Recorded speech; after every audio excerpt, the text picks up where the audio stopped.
Welcome to Home Cooking is for the Birds.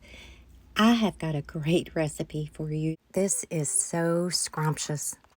We're going to start off with 1 stick of butter in a 9 by 13 baking dish. Preheat that oven to 350 degrees.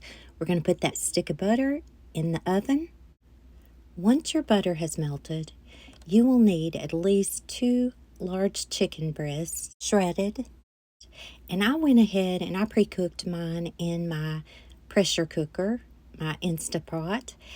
You can boil that on the stove. You can use a rotisserie chicken, but you will need at least 2 large chicken breasts for this recipe.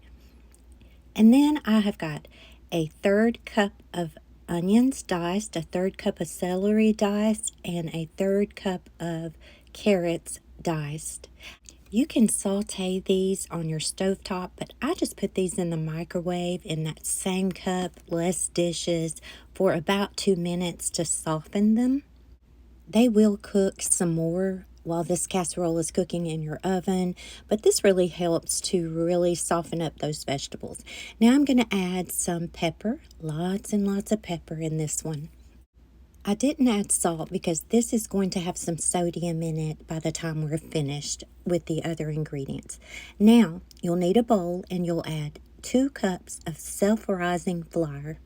Let's add 1 cup of milk to that, and we are not going to mix this together. You're just going to kind of slightly stir this around, move it around. You're just going to get that flour wet. Then once you have achieved this, we are going to add 1 other cup of milk. And again, we're not going to stir this. We're just going to kind of move it around. And you will see clumps of flour mixture just like this. And that's what you want. This is really important. This is what makes your dumplings. Let's pour that over our chicken and vegetables, making sure to spread it as evenly as possible. Let's grab another bowl and we are going to add 1 can of cream of chicken. Add 2 cups of chicken broth, and I like to use the low sodium chicken broth. But this is where our sodium comes in, so you won't need salt for this. We are going to mix this, but it does not have to be perfectly smooth. Just give it a good mix, and then we are going to pour this right on top of that flour mixture. In the oven we go. We've got our oven preheated to 350 degrees, and we are going to set our timer for 40 minutes. This does depend on your oven, give or take 40 minutes, but this was perfect for my oven.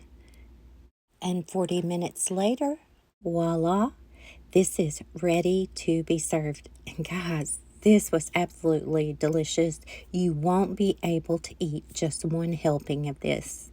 Your family's going to love this one. Y'all be good.